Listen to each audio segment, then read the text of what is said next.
Sebelum lanjut nonton video ini, jika kalian suka dengan channel Pegawai Jalanan, silahkan kalian support kami dengan cara subscribe dan klik tanda loncengnya.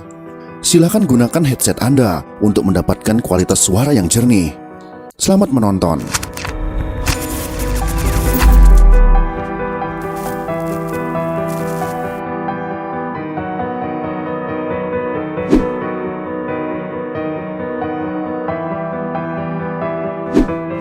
Presiden kedua Republik Indonesia, siapa yang tidak mengenal beliau?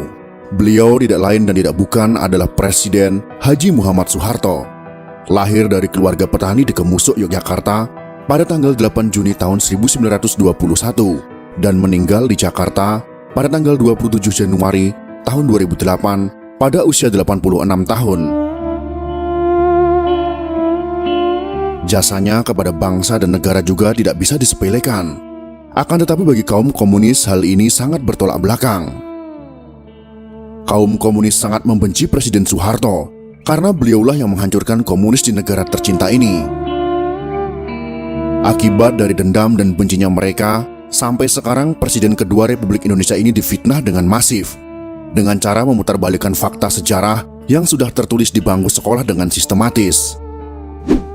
Dari keadaan yang seperti itu, maka kami sebagai salah satu generasi yang mendapatkan pendidikan Pancasila saat sekolah di masa beliau masih menjadi presiden, merasa ada tanggung jawab untuk memberikan jawaban atas tuduhan miring terhadap beliau untuk mengimbangi informasi-informasi yang menyudutkan beliau, terutama bagi generasi muda yang tidak tahu menahu tentang sejarah masa lalu bangsa ini.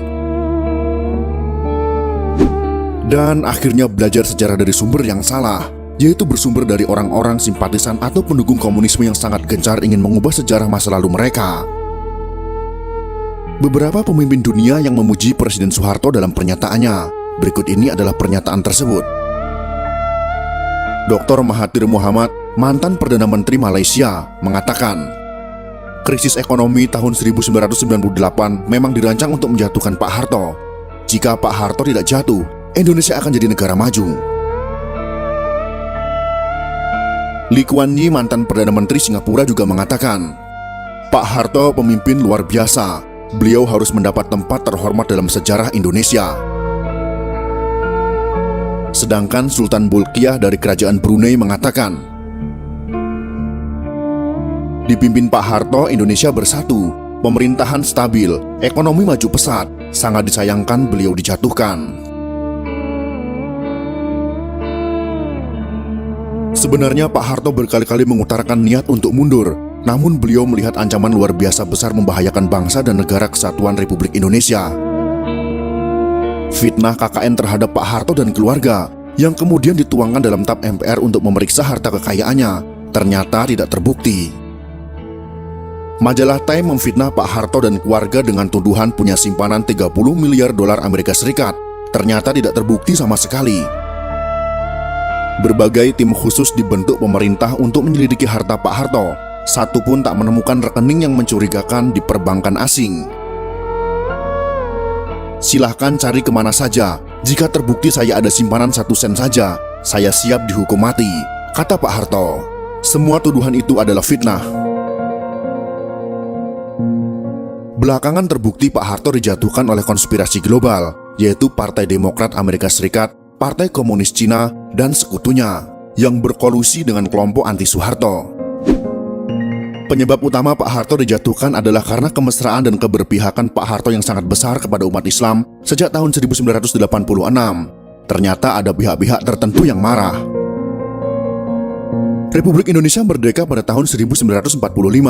Namun kemerdekaan umat Islam Indonesia sejatinya baru terjadi pada tahun 1986 sampai 1987 setelah Pak Harto berpaling ke Islam.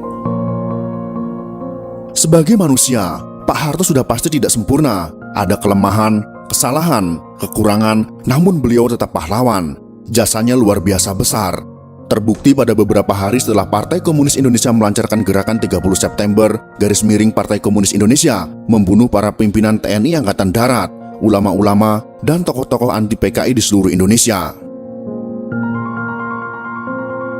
Dari dokumen rahasia CIA yang sudah boleh diakses publik ditemukan catatan pejabat CIA tentang pertemuan pertama CIA dengan Pak Harto pada awal Oktober tahun 1965. CIA belum pernah membuka ke publik. Pak Harto juga tidak pernah mengungkap mengenai pertemuannya dengan CIA beberapa hari setelah G30 SPKI di Jakarta. Laporan CIA itu menyebutkan bahwa setelah PKI melakukan Gestapo atau Gerakan September 30, TNI Angkatan Darat dipimpin oleh Maijen Soeharto berhasil menggagalkan PKI untuk kendalikan NKRI. Faktor utama kegagalan Gestapo PKI menurut CIA adalah timing yang tidak tepat. Gestapo dilakukan 5 hari sebelum hari ulang tahun TNI pada tanggal 5 Oktober tahun 1965 adalah kesalahan fatal. Gestapo PKI dilancarkan pada saat seluruh pasukan TNI dan pimpinan TNI sedang berkumpul di Jakarta, mobilisasi pasukan dalam rangka hari ulang tahun TNI. Kesalahan fatal kedua PKI adalah meremehkan sosok Soeharto, yang hanya seorang panglima pasukan cadangan TNI Angkatan Darat. Dulu Kostrad tidak prestisius. Panglima Kostrad yaitu Maijen Soeharto sebagai pimpinan pasukan cadangan pada saat itu memang tidak diperhatikan PKI sebagai pimpinan utama TNI Angkatan Darat. Underestimate terhadap Soeharto juga disebabkan karakternya yang tidak menonjol. Soeharto tidak terseret dalam faksi tertentu di Angkatan Darat. Dalam hal ini yang harus kita ketahui adalah, pada masa itu Kostrad tidak memiliki pasukan tempur. Jadi Maijen Soeharto pada saat itu tidak memiliki pasukan yang siap untuk berperang. CIA mengungkap, sikap low profil Soeharto disebabkan oleh kegagalan besar operasi Trikora pembebasan Papua Barat, di mana TNI kalah telak dari Belanda. Ada beberapa fakta sejarah tentang operasi Trikora pembebasan Papua Barat yang harus kita ketahui. Yang pertama adalah, operasi Trikora gagal total. Ribuan anggota TNI gugur di hutan belantara Papua tanpa pernah berperang dengan musuh, yaitu dengan pasukan Belanda. Yang kedua, hampir 10.000 tentara Republik Indonesia mati di hutan belantara Papua karena malaria, kelaparan, kedinginan, dan lain sebagainya, bukan karena bertempur. Yang ketiga, armada Angkatan Laut Republik Indonesia gagal menembus blokade Papua. Dari 25 kapal perang, hanya 3 yang bisa menuju ke Papua Barat, dan akhirnya tenggelam di gempur armada Belanda. Dan yang keempat adalah, 25 kapal perang Republik Indonesia dibeli dengan pola utang dari Uni Soviet, tidak bisa menuju ke Papua karena tidak ada bahan bakar minyak, dan akhirnya mangkrak di Makassar. Karakter Soeharto yang low profil, tidak suka berpolitik selama menjadi perwira TNI, membuat posisinya dianggap netral, tidak berbahaya oleh PKI. Di internal TNI pada saat itu, ada TNI faksi pro Soekarno, seperti Jenderal Ahmad Yani, ada faksi pro Abdul Haris Nasution yang anti PKI, dan faksi TNI yang pro dengan PKI. Dari film G30S PKI yang dibuat berdasarkan fakta sejarah itu, rakyat tahu bahwa sempat timbul pro kontra di Politbiro PKI mengenai Jenderal Ahmad Yani. Keputusan PKI untuk menculik dan membunuh Jenderal Ahmad Yani yang Soekarnois didebat anggota Politbiro PKI. Akhirnya bulat disepakati Jenderal Ahmad Yani masuk daftar korban. Dokumen CIA menyebut bahwa keputusan PKI untuk menghabisi Jenderal Ahmad Yani karena dikhawatirkan Yani akan jadi masalah jika Soekarno meninggal dunia. Sedangkan Maijen Soeharto adalah staf dari Jenderal Ahmad Yani. Pak Harto tidak termasuk pimpinan TNI Angkatan Darat yang diperhitungkan oleh PKI. Inilah kesalahan fatal Gestapo PKI. Laporan CIA jelas menyebut ada kesalahan analisa Politbiro PKI dalam menyusun daftar korban.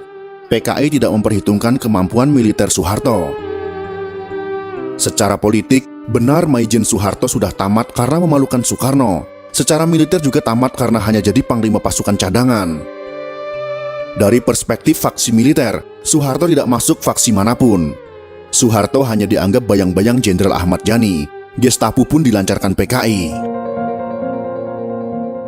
Pertanyaan besar pun muncul tentang faktor keberhasilan Soeharto melakukan serangan balasan terhadap aksi Gestapo yang berujung kepada penumpasan PKI terjawab dalam laporan CIA.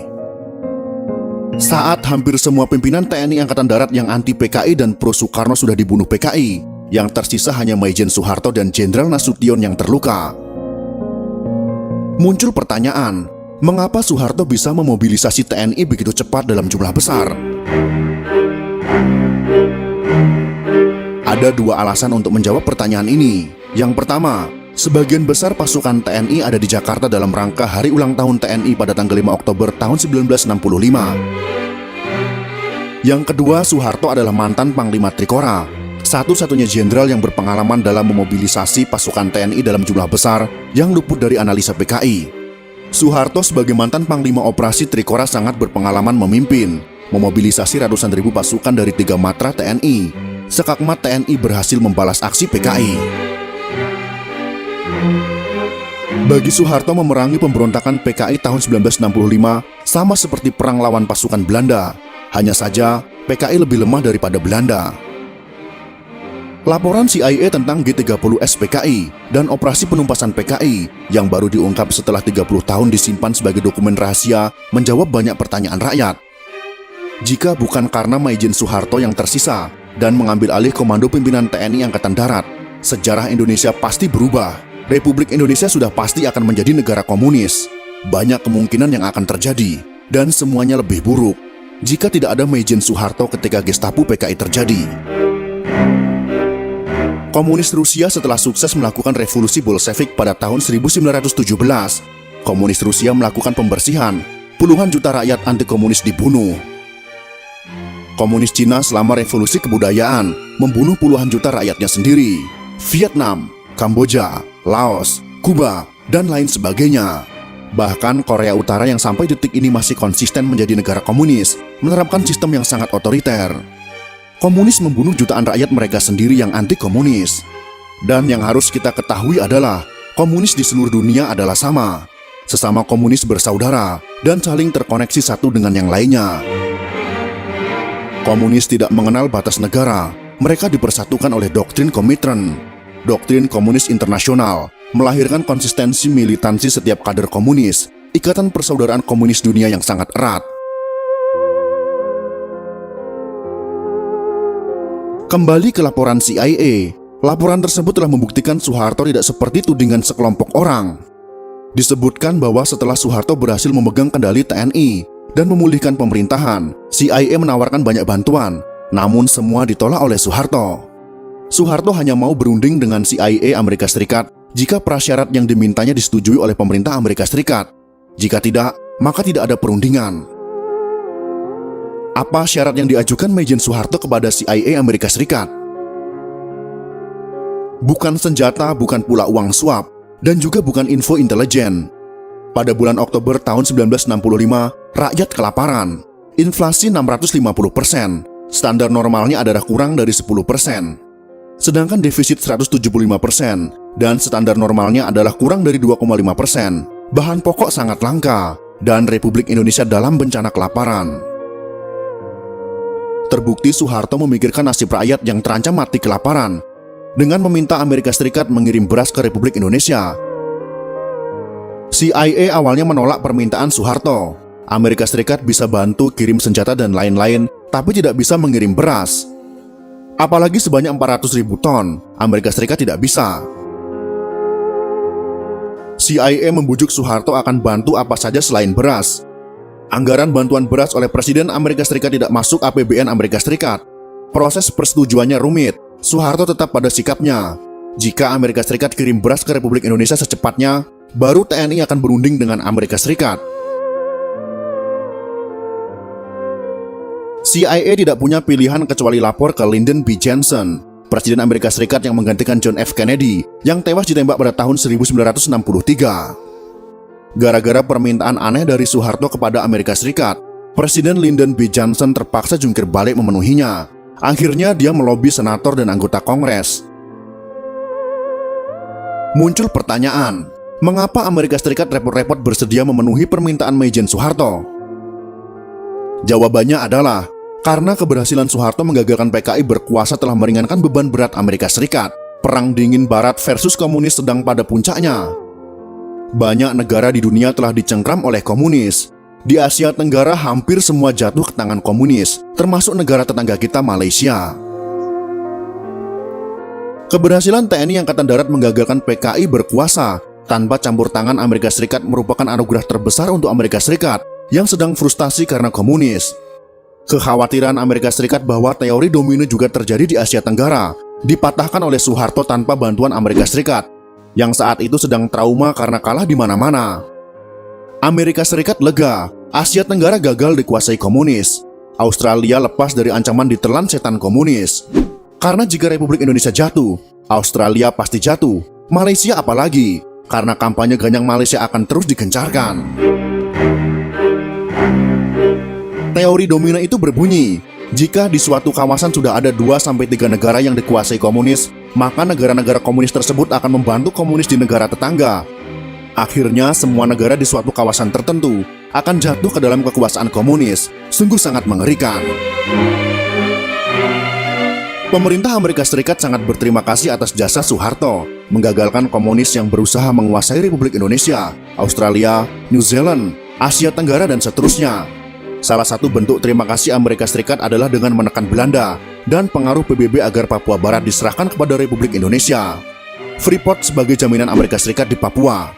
Keberadaan Freeport yang berentitas Amerika Serikat di Papua menjamin keutuhan Republik Indonesia. Tidak ada kekuatan asing yang berani usik Papua sebagai bagian integral NKRI selama Freeport masih ada di sana. Amerika Serikat kemudian membantu revitalisasi alutsista TNI yang berguna dalam operasi penumpasan PKI, juga laporan intelijen dari CIA yang memuat daftar nama-nama kader PKI.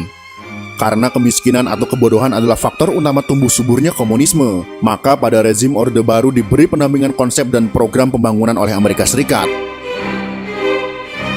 Fakta sejarah itu sekarang diputarbalikkan oleh kader-kader dan simpatisan PKI. Dijadikan fitnah oleh kader PKI untuk menyerang Soeharto dan TNI, terutama TNI Angkatan Darat, yang dari dulu selalu menghalangi keinginan PKI untuk membentuk Angkatan Kelima.